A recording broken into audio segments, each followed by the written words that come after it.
Assalamualaikum warahmatullahi wabarakatuh. Alhamdulillah wassalatu wassalamu ala Rasulillah wa ala alihi wa ashabihi wa mawala amma ba'd. Ibu-ibu, bapak-bapak, jamaah Langgar Winongan yang dirahmati oleh Allah.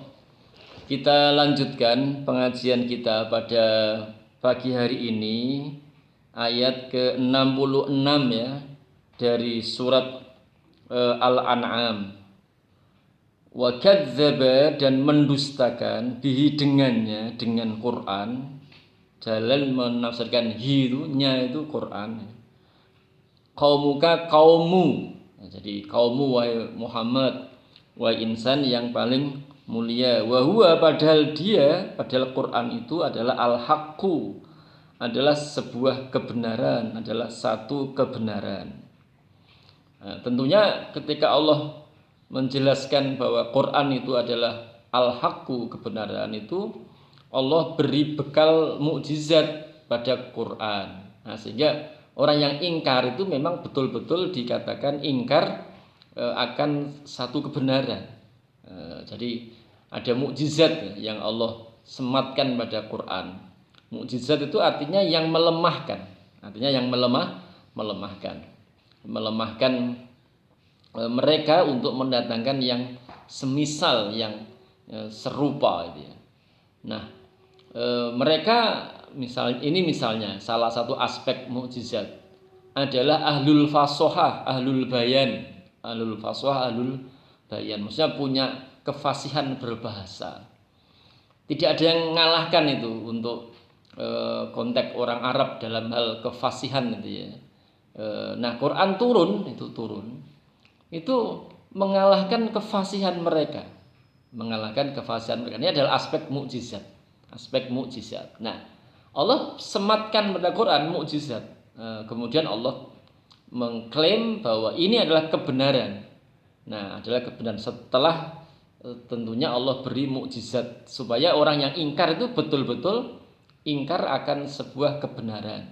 Ingkar akan satu hal yang mempunyai bukti yang sangat kuat. Nah, ingkarnya itu betul-betul ingkar akan satu hal yang mempunyai bukti yang sangat kuat. Sehingga kalau nanti diberi hukuman oleh Allah, diberi sanksi oleh Allah, itu memang ada alasannya, ada argumennya. Nah, makanya ini wa kadzdzaba bihi qaumuka wa wal haq, dan mendustakan dengan Quran kaumuka, kaummu, wa wal haq.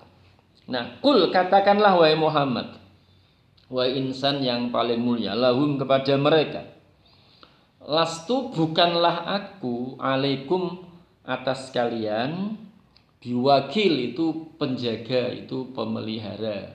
Nah, tafsiran wakil itu kita tafsirkan hafiz ya, penjaga, pemelihara itu.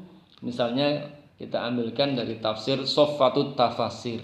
Bukankah aku atas kalian itu sebagai pemelihara. Namun Jalalain itu menafsirkannya begini. Bukankah aku atas kalian itu sebagai wakil, ditafsirkan oleh Jalalain begini. Fa'ujazikum, lalu aku memberi balasan kepada kalian. Jadi apa itu? Aku itu bukanlah menjadi wakil Allah atas kalian untuk mengadab kalian ketika kalian ingkar pada Quran yang hak. Aku bukan wakil. Fa'ujazikum, lalu aku beri balasan pada kalian. Ini Jalalain ya. Saya mencoba memaknai Jalalain. Innama ana, sesungguhnya saya, mundirun, itu hanya memberi peringatan. Wa amrukum, dan urusan kalian ilallah, itu diserahkan kepada Allah. Urusan kan diserahkan kepada Allah. Wahada qoblal amri bil qital. Ayat ini menurut Jalalain itu sebelum perintah untuk peperangan. Nah, ibu-ibu, bapak, jamaah Langgar Winongan yang dirahmati oleh Allah. Jadi mereka itu kan sering ya meminta kepada Nabi Muhammad dalam konteks menantang. Wahai Muhammad, kalau engkau betul utusan Tuhan ya, coba datangkan adab pada kami. Nah, itu seringkali mereka begitu. Nah, katakan wahai Muhammad pada mereka, lastu alaikum biwakil, aku tidaklah menjadi perwakilan atas kalian. Nah, jalan mengatakan faujazikum, yang dengan itu aku memberi balasan pada kalian, tetapi aku hanya orang yang memberi peringatan. Nah, ibu-ibu bapak yang dirahmati Allah, memang dalam satu keadaan, satu kondisi itu ya, kita itu tidak punya kuasa apa-apa kepada lingkungan kita, kepada masyarakat kita. Maka ketika keadaannya seperti itu, kita tidak punya kekuasaan, tidak punya kewenangan apa-apa dengan masyarakat di sekitar kita, lingkungan kita, maka tugas kita itu hanya mundir, hanya memberi peringatan. Urusan dia nanti kembali kepada Allah. Tapi kita tidak boleh mendiamkan. Enggak. Wis kowe karepmu kono ya ndak gitu. Karena apa? Karena kita diperintahkan oleh Allah untuk mengikuti Nabi kita Muhammad sallallahu alaihi wasallam, dan Nabi itu di antara tugasnya itu mundir, memberi peringatan. Jadi kita tidak boleh mendiamkan ya atas ketidakberesan satu hal, itu tidak boleh.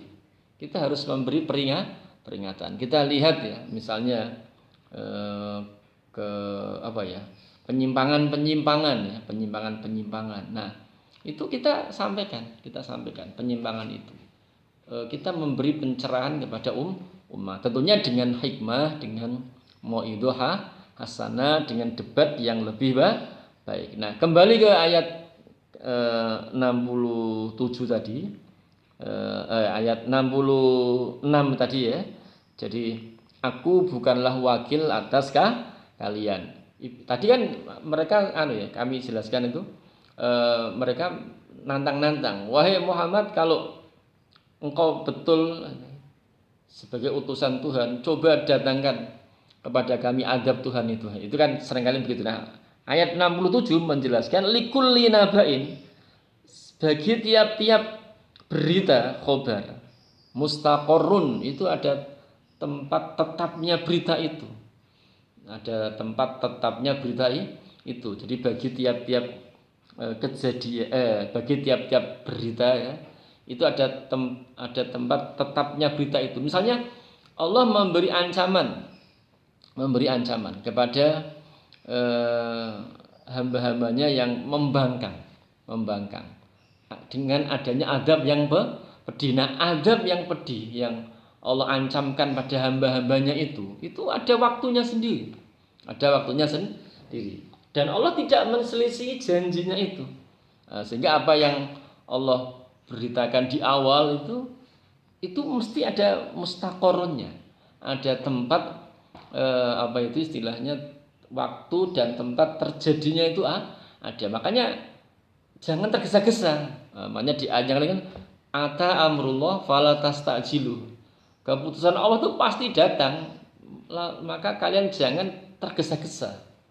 Maka ketika mereka mengancam, ketika mereka meminta, wahai Muhammad, datangkan azab Tuhan pada kami, tidak usah diladeni begitu. Karena balikulli nabain mustaqor, setiap berita itu punya tempat menetap sendiri. Nah, jalan mengatakan waktun yaqa'u fihi, waktu yang berita itu terjadi di dalamnya, wa yastaqiru, dan berita itu akan tetap, akan muncul, wa minu, dan diantaranya adalah adzabukum, perihal adab kalian. Untuk konteks orang-orang yang ingkar pada Nabi Muhammad, yang nantang-nantang itu, dalam sejarah itu nanti mereka mendapatkan azab itu misalnya saat perang Badar. Ya sudah ada waktunya, sudah ada tempatnya. Maka janganlah tergesa-gesa kalian menantang, tidak perlu seperti itu. Nah, kemudian wasaufa ta'lamun, wasaufa, dan kelak ta'lamun, kalian mengetahuinya. Di kelak kan akan mengetahui bahwa apa yang Allah janjikan itu adalah al-haq. Apa yang Allah beritakan di awal itu adalah satu kebenaran. Nah, nanti kalau itu terjadi, nah baru orang-orang yang ingkar tuh menyesali ketika misalnya Allah menjadikan matahari terbit dari barat misalnya, mereka baru menyadari, wah ternyata kiamat itu ada betul. Nah, tapi sudah terlambat semuanya. Wasaufa ta'lamun, dan kelak kalian akan mengetahui. Misalnya lagi ya, ketika orang-orang kafir, orang musyrik itu dihadapkan di dalam azab neraka ya, mereka baru sadar, oh tiba ada. Wasaufa ta'lamun. Tapi kalau orang beriman itu mestinya tidak seperti itu, karena dia sudah iman di awal, seperti perkataan Ali bin Abu Thalib, perkataan yang dinisbatkan pada Ali bin Abu Thalib itu ya, bahwasanya keimanan akan hari akhir itu yang ada pada beliau itu ya sudah diyakini sejak di dunia. Jadi ngerti yo, sok ben ono sekarang sudah yakin, sama yakinnya saat ini, sama yakinnya besok. Nah, itu kalau orang beriman. Orang beriman itu dengan jannahnya Allah, surganya Allah. Besok ketika mereka dimasukkan jannah ya sudah tahu, karena diimani di dunia. Begitu pula kalau besok mereka dihindarkan oleh Allah dari azab api neraka ya, dia juga tahu bahwa memang neraka itu adalah al-haq, adalah ada betul-betul ada. Tapi orang-orang kafir, orang musyrik yang ingkar itu, mereka menyesali. Wah, andai dulu aku beriman, andai aku menjadikan si fulan itu ya, yang mendakwahkan ini jadi teman saya, wah tentu tidak sengsara. Nah itu, jadi apa itu istilahnya? Kelak kalian akan mengetahui bahwa yang kalian ingkari itu betul-betul ada, betul-betul terjadi. Makanya hal ini tidak berlaku untuk mukmin. Untuk orang mukmin ya sudah ngerti di awal bahwa kiamat itu hak, bahwa surga itu hak, jannah itu hak. Baik, saya rasa itu ibu-ibu, bapak, jamaah Langgar Winongan yang dirahmati Allah, kita akhiri. Allahumma inna nastaudiuka ma'allam tanahu fardudu ilaina inda hajatina ilaihi wa la tansanahu ya rabbal alamin. Assalamualaikum warahmatullahi wabarakatuh.